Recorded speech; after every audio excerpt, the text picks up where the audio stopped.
Desde o momento em que os ferimentos de garra surgiram no corpo de Alves, ele se mostrou mais fraco e combalido.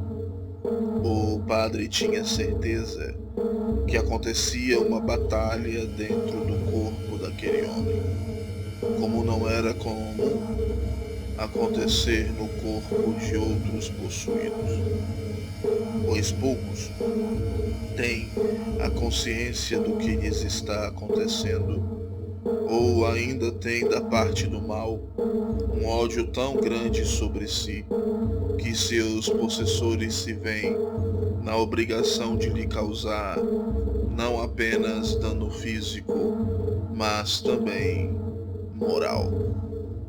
Aquelas garras surgiram de dentro para fora, e um odor de enxofre começou a inundar o lugar por completo, através de uma fumaça acre que saía do ferimento. O padre habilmente derramou água benta por toda a extensão da ferida, que não cicatrizou, mas se estancou, e fez com que aquela coisa parasse de sair do corpo de Rodrigo. Isso pareceu dar uma sobrevida a ele, mas agora ele conversava coisas inteligíveis, tentava pular se desvencilhando com uma força absurda das amarras de sua cama. Choupana Velha sabia com que Alves lutava naquele minuto e, puxando uma Bíblia gasta para perto de si, folheando-a habilmente, alcançou a página onde estava impressa a carta de Paulo aos Efésios, no capítulo 6, que lia a partir do versículo 10 em voz alta e cada vez mais alta. E isso parecia fortalecer o combalido Alves, que agora respirava com menos dificuldade e parecia estar se curando do seu ferimento espiritual. Padre Sterveson nunca pensou que veria algo assim na sua missão como sacerdote exorcista. Já vira pessoas demonstrarem forças muito além do que era comum a um ser humano. Já se mostrarem absolutamente alheias à própria saúde, quebrando os próprios ossos e destruindo a própria carne. Claro que isso era um sinal da presença genuína das forças malignas dentro da pessoa.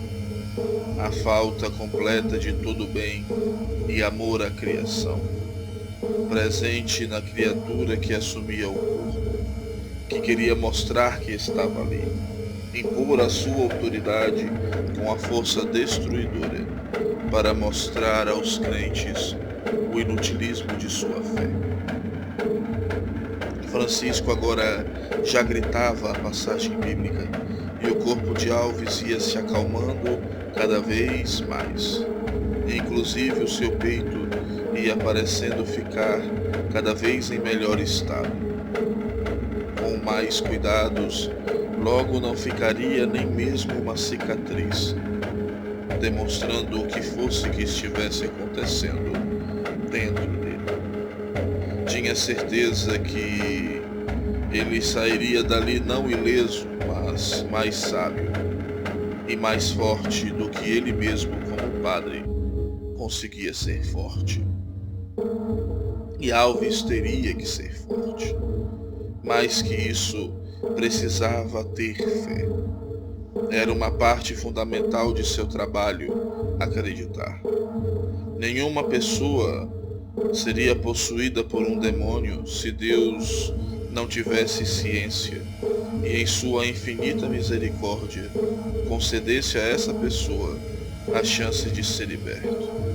Não que Deus desse uma autorização para que acontecesse todo aquele sofrimento, mas ao saber que homem ou mulher poderiam passar por aquela dor, instituía para colocar em seu caminho pessoas que poderiam ser sinais do seu poder, para ajudar o nosso gênero a vencer as mazelas e as forças do maligno. Isso e toda a esperança de que, sendo esses espíritos seres derrotados, os homens de fé seriam vitoriosos garantidamente. E isso tornava a fé cada vez mais inabalável. Mas a certeza da vitória não diminuía a necessidade de se batalhar com os dois lados, usando todas as forças que possuíam para garantir a vitória ao seu Senhor. Pois ao encontrar um exorcista que não estivesse em comunhão com seu Deus, o resultado poderia ser catastrófico para todos os envolvidos. Em algum momento, parou de pensar e viu que era necessário voltar a agir com força. O homem deitado deu uma guinada tão forte para cima que os pés da cama subiram de uma vez, colocando-a quase de pé. Ela voltou com a força do braço para baixo, com um estrondo imenso, e os dois homens se calaram por um instante. A barriga de Alves começou a afundar de tal maneira que pareceu que os ossos de suas costelas ou seriam quebrados pelo sugar de sua pele, ou iriam cortar a pele de dentro para fora. E no segundo seguinte, Alves expirou com tanta força que pareceu que em algum momento uma vida a mais estava dentro dele. Estamos lidando com dois demônios agora, concluiu Choupana Velha. Uma pantera negra que ataca nas sombras e um homem que é maior que qualquer homem e mais forte, segurando um pedaço de madeira que com um golpe poderia esmagar todo o seu corpo, transformando-o em uma espécie de patê. Alves respirou fundo, sentiu a dor no seu peito se acalmar, como também sentiu o que seu ferimento estava passando a se transformar. Era novamente um acesso à sua pele normal, e isso o encheu com ainda mais confiança, pois sabia que em algum lugar, fora do local onde ele estava, tinha gente preocupada que estava lutando por ele. Sabia como o Choupana Velha tinha lhe ensinado que no seu coração precisava existir uma esperança viva de que ele conseguiria vencer o mal, e isso escapar dali por mais aterrorizado que estivesse. Mas não tinha acontecido assim com o Duque. Na verdade, fora bem o contrário. O desespero tomou conta de seu corpo por completo, e ele se tornou refém de seu próprio desespero, não indo nem para frente e nem para trás, em uma prisão autoimposta e uma tortura que ele mesmo planejara para si, ao aceitar que poderia usar de artimanhas para fazer com que um demônio se subjugasse à sua vontade, quando eram eles os demônios, os lordes de todo o engano. Então, notou que aquela luta seria em vão se ele lutasse daquela forma, que não tinha forças e não tinha armas para ser nada ali dentro daquele corpo e que não havia esperança. Que podia se entregar para tudo, ao menos que não fosse tão doloroso quanto parecia. Viu a cabeça na mão do irmão mais novo sorrir e, de certa forma, percebeu que era esse o plano deles, desestabilizá-lo. Mas mesmo assim, a esperança havia se esvaído para sempre de seu coração. Ele sabia que tinha de ter esperança, mas não sabia de onde ela poderia vir, de onde poderia arrancá-la. Não depois de ter feito o que fez e colocado a si e a choupana velha, sabe-se lá quantas vezes e quantas mais pessoas, nenhum perigo tão mortal para o corpo e para a alma, de maneira tão desnecessária. E então ele chorou. Mas seu choro não foi alto, e muito menos um choro de soluço. Foi um choro de arrependimento. Seu coração, em alguns momentos, parecia que ia parar de bater. E, de certa forma, ele ansiava por isso. Tinha feito um mal enorme, mesmo quando queria apenas fazer o bem. E isso não poderia nem mesmo ser uma desculpa, pois ele sabia a verdade e fez questão de negligenciar a verdade. E isso tornava o seu erro pior e pior. Tinha de pedir perdão, mas a quem? Preso ali dentro com aqueles que queriam o seu mal. A quem pedir perdão? A Deus? A Francisco? A si mesmo? Agora que estava em perigo, iria pedir perdão para ser salvo.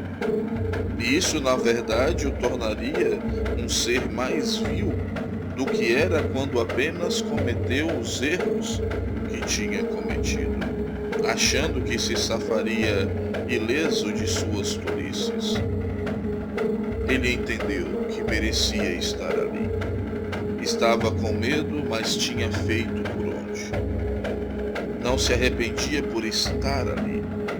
Se arrependia por ter feito tudo o que fez, e isto ter colocado ele no lugar onde ele estava, quando ele sabia a forma de fazer justamente o contrário. E isso, por mais que Alves não concebesse naquele momento, era um arrependimento divino de verdade. Ouviu então a voz de Francisco, enquanto ele recitava a passagem de Efésios. Já tinha aprendido aquelas palavras de cor. Naqueles versículos estavam escritos a fogo na sua memória. Não era a sua passagem favorita da Escritura, mas no momento do combate espiritual, todas aquelas palavras nutriam o coração de uma força e fé irresolutas para realizar a obra que tinha que ser realizada. Podia ouvir Choupana Velha dizer cada palavra com cada vez mais volume.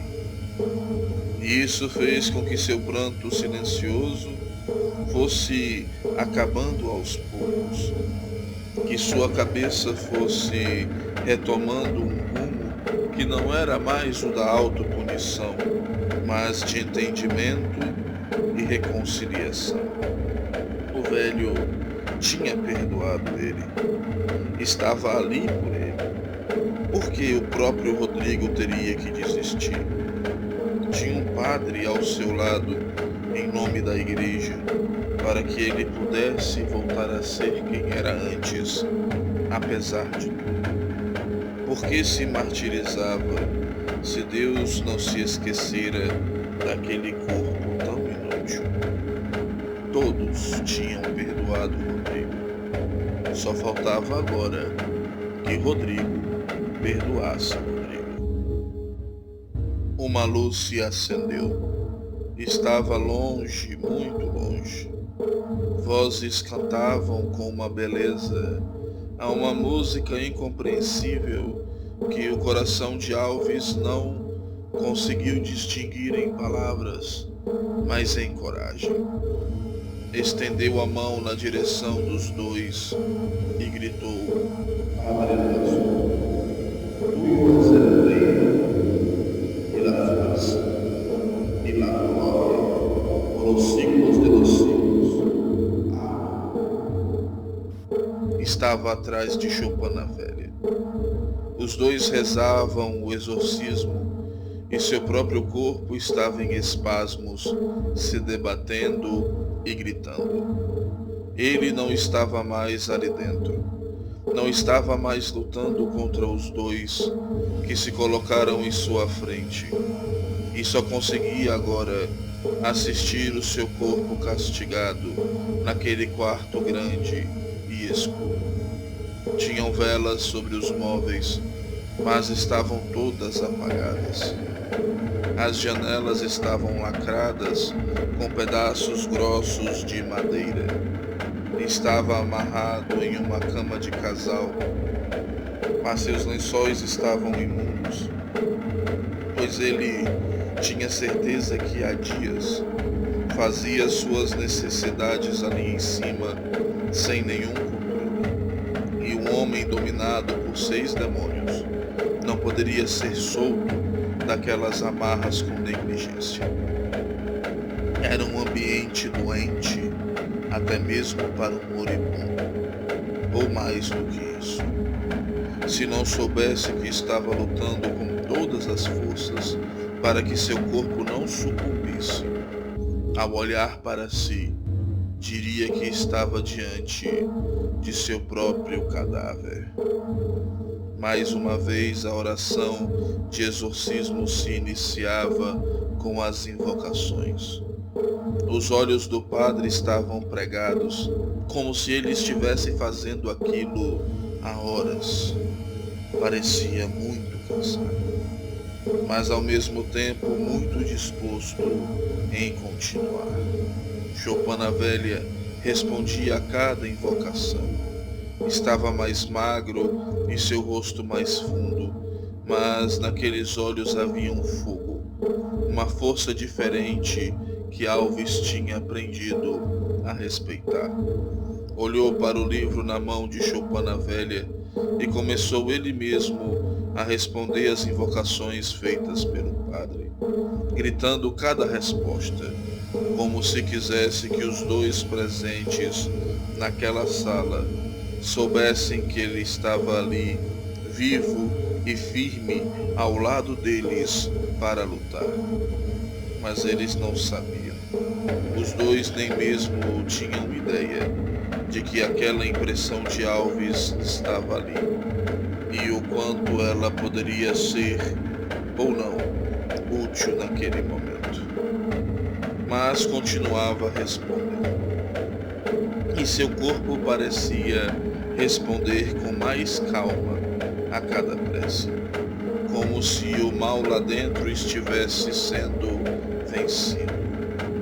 Os estalos de seus ossos muitas vezes o assustavam, e vez ou outra Choupana Velha se aproximava para se certificar de que o corpo do rapaz não estava sendo comprometido pelo ódio dos inimigos que eles combatiam. Mas nada estava acontecendo. Nesses momentos em que Choupana Velha se aproximava, o padre levantava um terço de contas pretas na direção do corpo possuído e rezava ave-marias repetidas para que naquele momento o corpo não atacasse o velho Choupana Velha.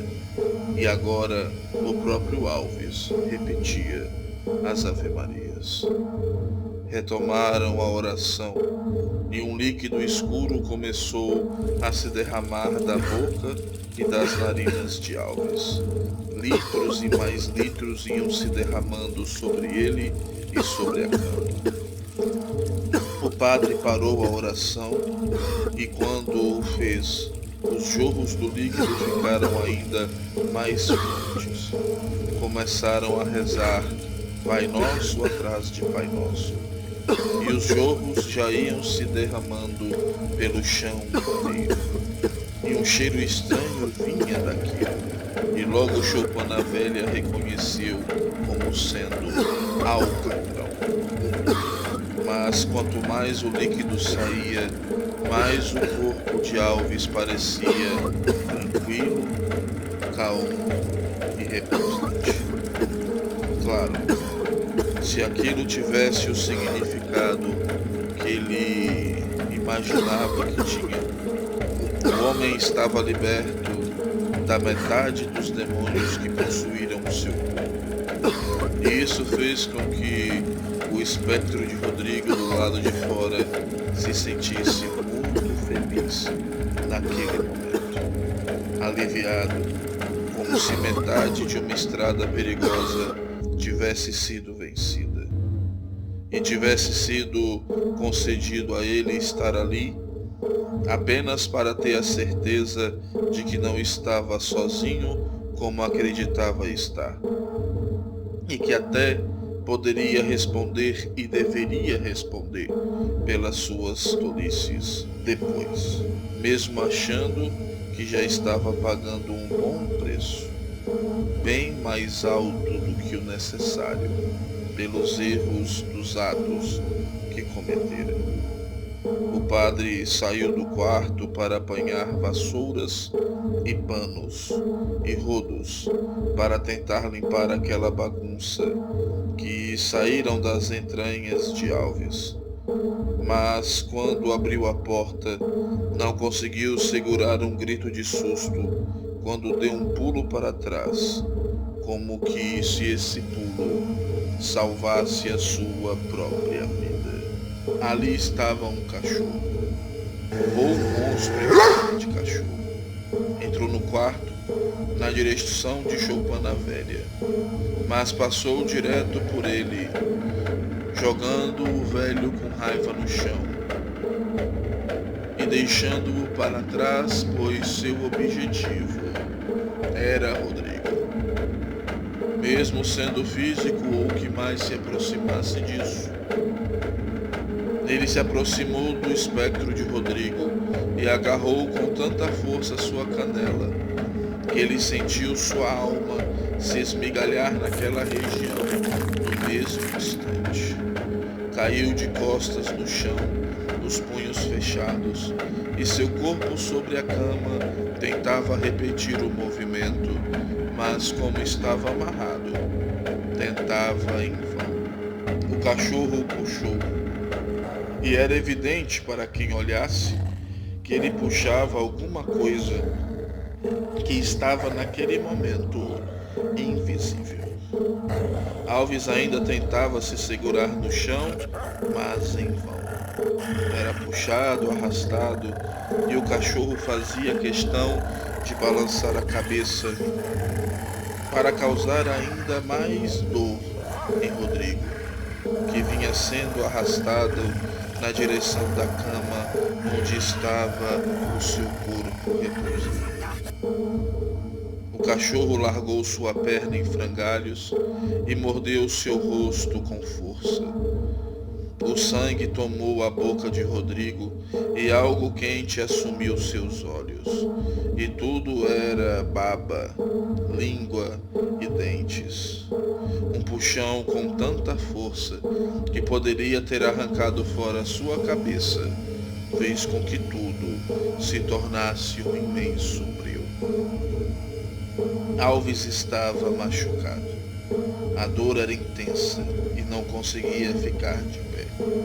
Agradeceu porque ainda conseguia enxergar com os 2 olhos, mas sua visão logo se tornava turva, dada a quantidade de sangue que descia em seu rosto.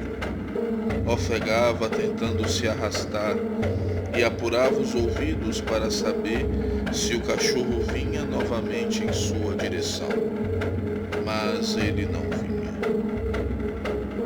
Mas entendeu que seu inimigo não gostara nem um pouco do passeio que dera ao lado de seus defensores. Estava claro que sua luta era dentro de si e que espírito ou carne eles eram capazes de machucar da mesma forma. Uma risada distante, a mesma risada e novamente a mesma risada.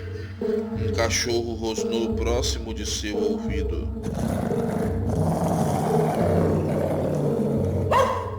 Mas quando ele se virou, não tinha nada e nem ninguém ali. Alguém arremessou um cajado na sua direção, e ao longe se ouviu o som de uma porta de metal ranger, como que se abrindo para ele passar. Receio fez com que todo o seu corpo se arrepiasse, de forma que até seu cabelo parecia se despedir do seu couro cabeludo.